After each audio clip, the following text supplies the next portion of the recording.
Dear viewers, I am a global nationalist. I support nationalism in my country, India, and in all countries around the globe. Today I'm going to be talking about Sri Lanka, and I'm going to analyze who is responsible for the current crisis in Sri Lanka. I'm going to be comparing the uh, governments of Rajapaksa and Sirisena and the current government of Wickremesinghe.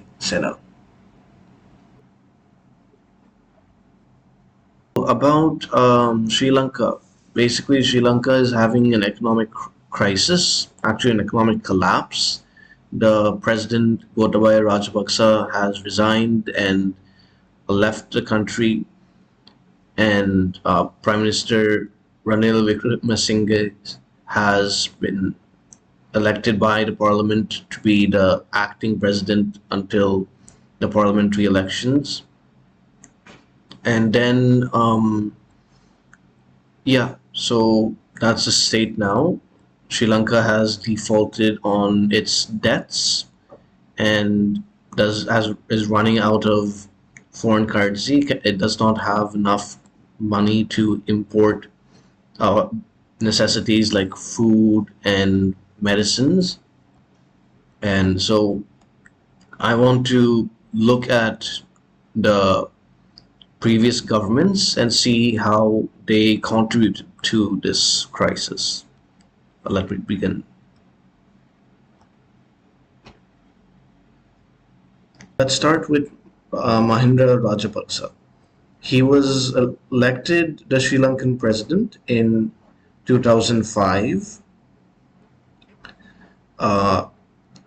He uh, defeated Ranil Wickremesinghe of the United National Party. He is from the Sri Lankan Freedom Party. Rajapaksa received 50.3% of the vote.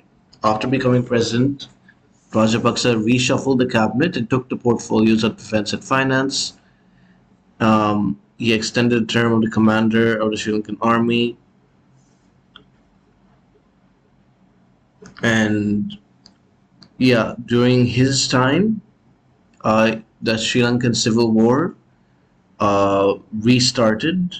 There was a peace process from 2002, but eventually, after allying with Sinhalese nationalist parties, Rajapaksa abandoned the peace process. Also, because he said that the LTTE was not fulfilling their obligations and were being aggressive. He blamed attacks on uh, yeah he um, he blamed mine blasts on the LTTE that claimed the lives of many off-duty servicemen and civilians. And the LTTE of the Mavil closed the Mavil Aru reservoir, supplying water to 15,000 people in government-controlled areas on 21st July 2006. The Sri Lankan military launched an offensive against LTTE and to bring the entire reservoir under government control. So yeah, we can see how he was very aggressive against the LTTE and eventually declared total victory in the war on 18th May 2009. And however, there have been allegations of war crimes against his government. In 2010, WikiLeaks made public classified US messages sent during 2009 and 2010 stating that American diplomats, including the US ambassador to Sri Lanka, Patricia A. Butenis, believed that Rajapaksa was responsible for massacres of Tamil civilians and captured LTTE fighters. In April 2011, the Secretary General of the United Nations, Ban Ki-moon, published a report by a UN appointed panel of experts, which concluded that as many as 40,000 people were killed in the final weeks of the war. Now, Rajapaksa and his government have denied all allegations of war crimes. Following the end of the conflict, Rajapaksa was re-elected in 2010 in his fourth second term. And after he ended the civil war in 2009, he initiated large-scale infrastructure projects such as the Colombo Lotus Tower and the Colombo Harbor's South Container Terminal, and others.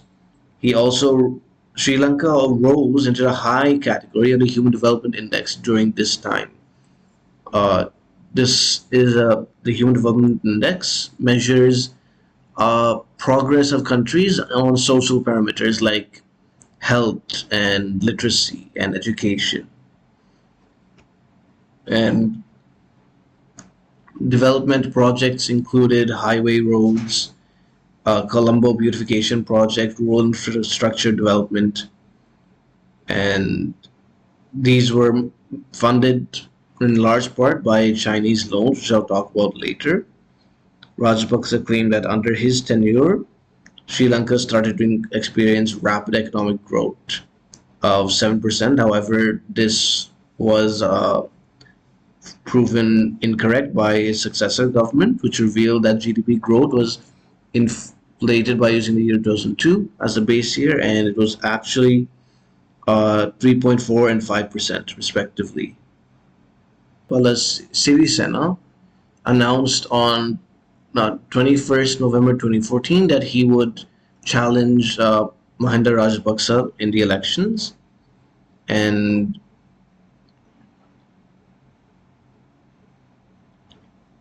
he won, receiving 51.28% of all votes compared to Rajapaksa's 47.58%. And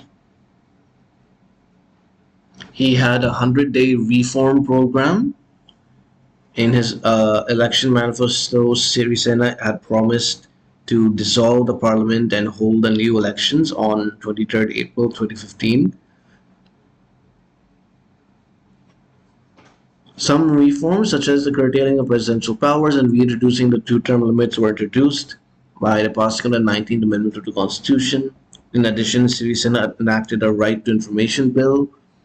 Other changes were not carried out, notably electoral reforms. Then, due to this, the UNP started calling for parliamentary elections, and Sirisena dissolved the parliament on the 26th June 2015. Then, in his election manifesto, Sirisena had promised, uh, yeah, so the date of the election was set for 17th August 2015 with the new parliament and uh, the United National Front for Good Governance became the largest group in parliament after securing 45.66% of votes and 106 seats, while the UPFA won 42.38% of the votes and 95 seats. Rajapaksa conceded defeat in his attempt to become prime minister, and the result left the UNFGG 7 seats short of a majority in parliament.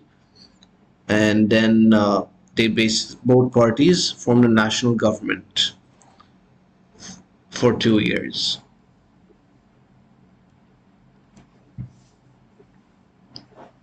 And Ranil Wickremesinghe was sworn in as prime minister on 21st August 2015.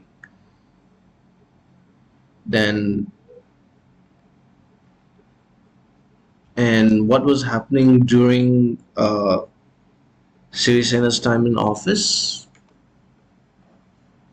The US said that they support his policies to move the country away from divisive politics and crony capitalism towards a new path of reconciliation and inclusive development. And the US State Department said democratic elections have brought about a sea change in the US relationship with Sri Lanka. The new president has moved the country away from divisive politics and crony capitalism towards a new path of reconciliation and inclusive development.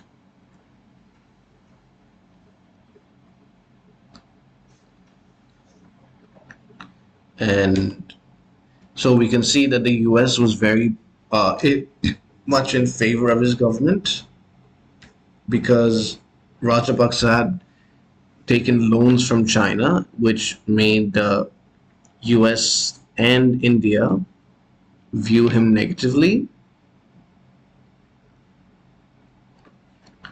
And later, but however, this continued in uh, Sirisena's government.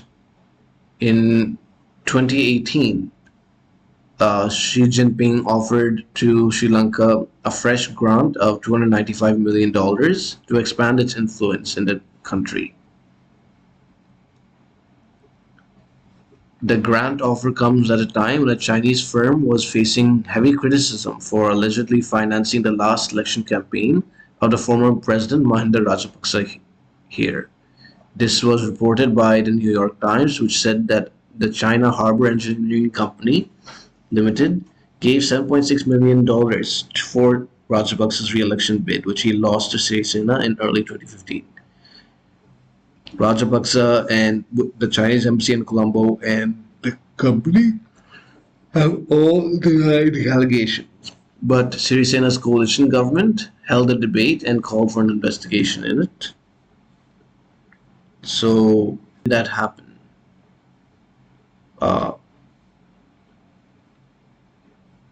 this is an article from Indian Defense Review written in 2020.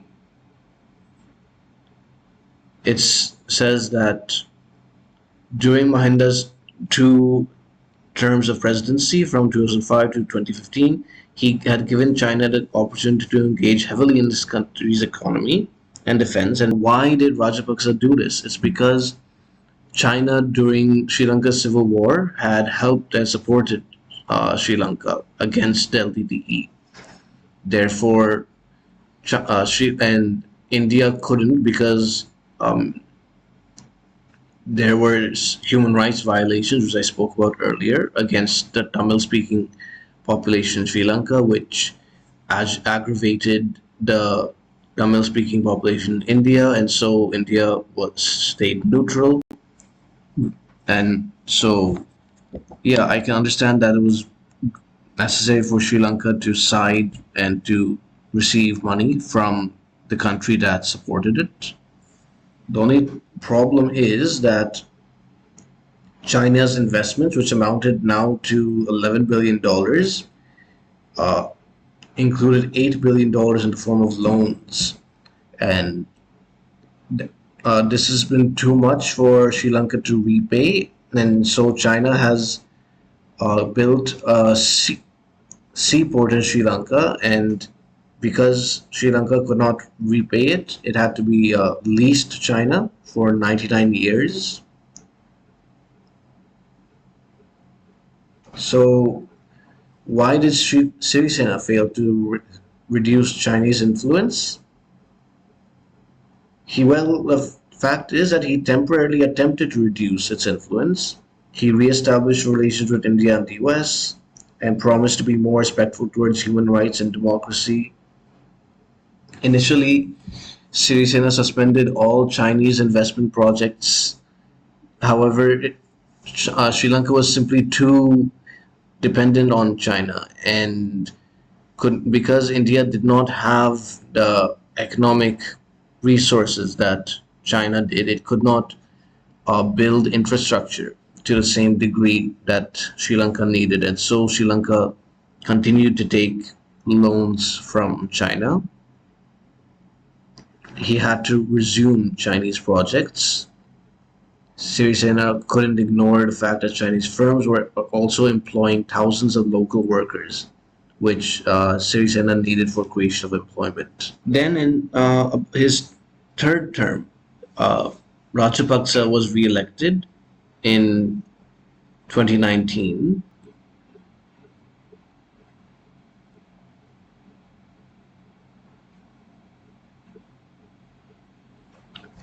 So yeah, in 2019 presidential election, Gotabaya Rajapaksa, the younger brother of Mahinda Rajapaksa, was elected as president. And then the parliamentary elections were held in August 2020. The Rajapaksa's political party Sri Lanka People's Front, known by its Sinhala initials SLPP, got a landslide victory and a clear majority in the parliament. Five members of the Rajapaksa family won seats, and Mahinda Rajapaksa became the new prime minister. And yeah, then from during this time is when the economic crisis began. Uh, the reason what happened was that um, first off in 20 because of the Easter terrorist attack that happened in the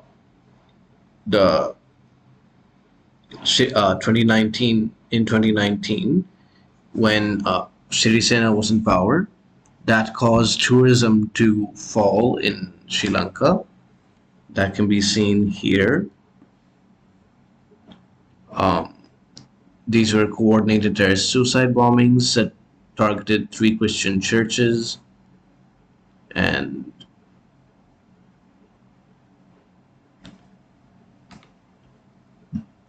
and then when Rajapaksa took power, he again started taking loans from various countries, like including China and also the IMF and other institutions. And then in 2020, Gotabaya Rajapaksa announced a ban on fertilizer imports, and he wanted um, Sri Lankan farmers to change to organic farming, but unfortunately, he did not provide enough infrastructure and support to the farmers to get them to shift to organic farming, and this caused food shortages in the country. Then, also due to the COVID-19 pandemic, where Sri Lanka had to lock down its country, this caused many Sri Lankans to lose their jobs, and uh, the tourism sector declined, which was the major contributor to the Sri Lankan economy. And yeah, so all of this led to the 2022 Sri Lankan protests against the Rajapaksa family. See the GDP growth for Sri Lanka in 2005, when Rajapaksa took power, it was 6.2%, and then it rose to 7.7% and declined. And by the time of his next term in 2010, it had gone back up to 8%. Then in his second term, it went to a high of 9.1% in 2012, then fell to 3.4%, and by the time his term was over in 2015, it had settled at 5%. Then during Sirisena's term, it steadily declined to 4.5, 3.6%, and 2.3% in 2019. Then in this year, in Gotabaya and Mahinda Rajapaksa's term in office, when that started, it fell to in 2020 to minus 3.6%. The economy shrank, it did grow. Then in 2021, it went up to 3.7%. So it has recovered the losses it suffered in the pandemic. It's growing at a higher pace from 2019. But we can see that uh, during Rajapaksa's term, the economy did do better than it did in Sirisena's term in office. However, uh, since Sirisena's term in office, Sri Lanka's economy has been declining under both governments. So this shows that there are some fundamental problems in Sri Lanka's economy that neither government has been able to solve. This is further explained in this article by the Observer Research Foundation of India, which is a think tank, an Indian think tank.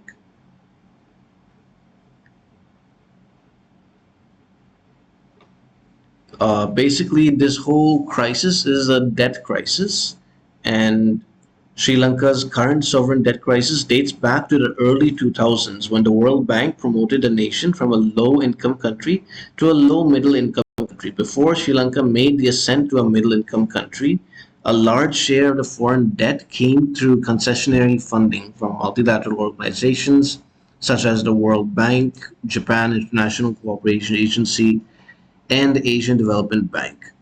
These borrowings were characterized by favorable loan conditions such as low interest rates and the longer periods for repayment, which assisted in the systemic management of foreign exchange reserves. So these concessionary loans had low interest rates and were basically easier for Sri Lanka to pay back. These were offered by the World Bank, the Japan International Cooperation Agency, and Asian Development Bank, which are international institutions, except for Japan. I, but they are often they are somewhat biased towards Western countries because those are the richest countries which have the largest stakes in these institutions. And then, as the nation became a middle income country, the access to concessionary funding became scarce, and the Sri Lankan economy shifted towards an increasing proportion of commercial loans in its external debt structure. This consisted in the form of international sovereign bonds, instruments of capital market borrowings, and carried interest rates that were high, above 6%, with shorter durations of repayment, 5 to 10 years, and no grace period. From 2004 to 2019, the country's commercial loans have increased from 2.5% to 56% of its total foreign loans, respectively. This increasing the macroeconomic instability. Here we can see their foreign debt composition.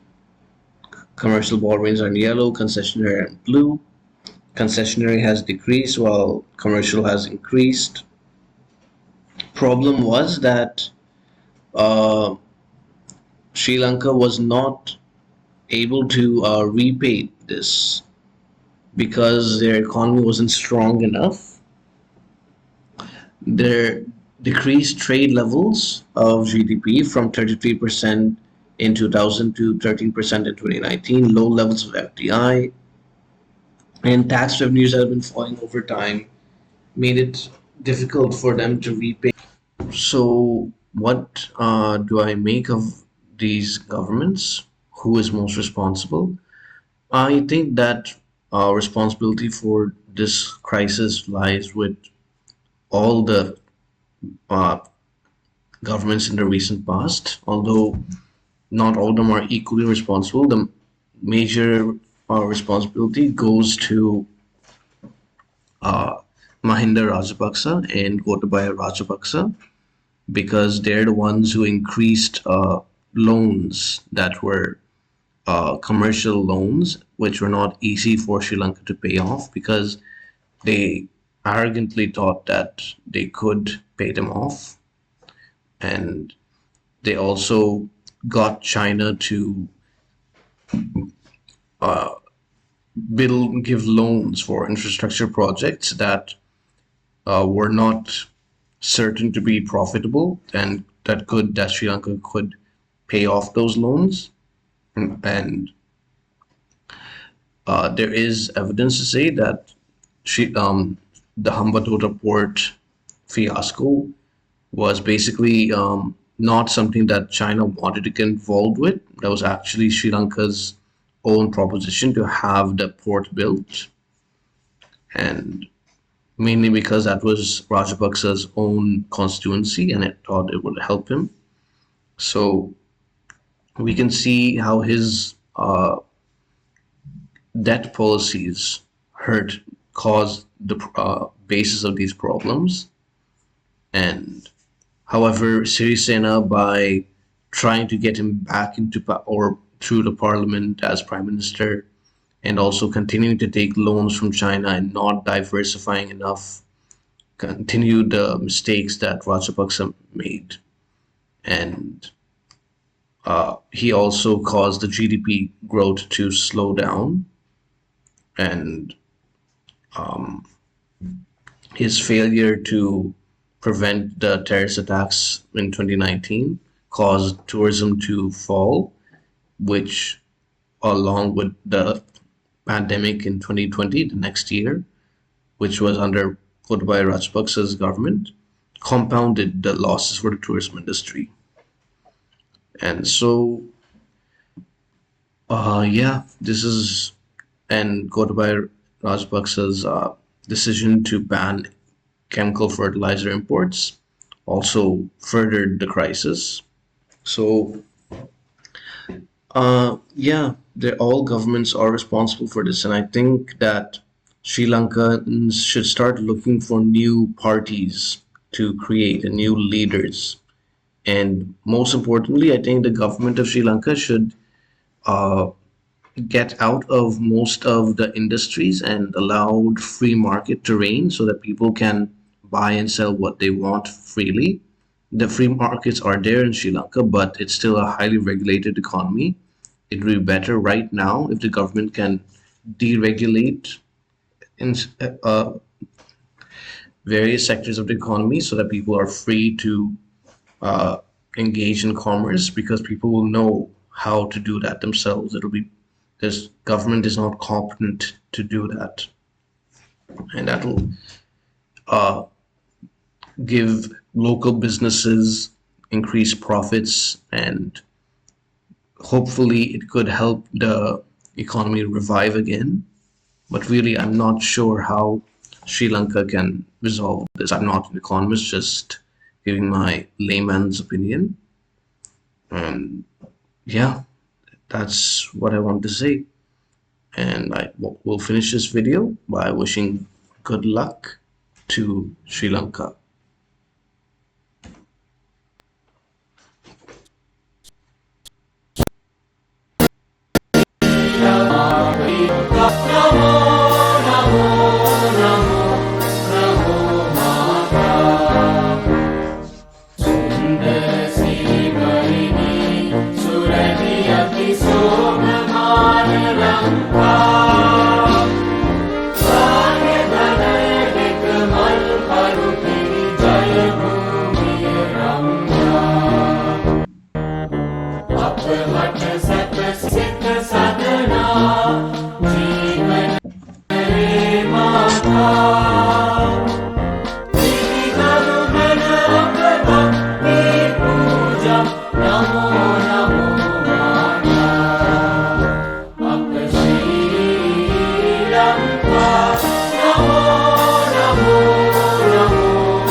That video and want to see other videos about nationalism in South Asian countries, click here.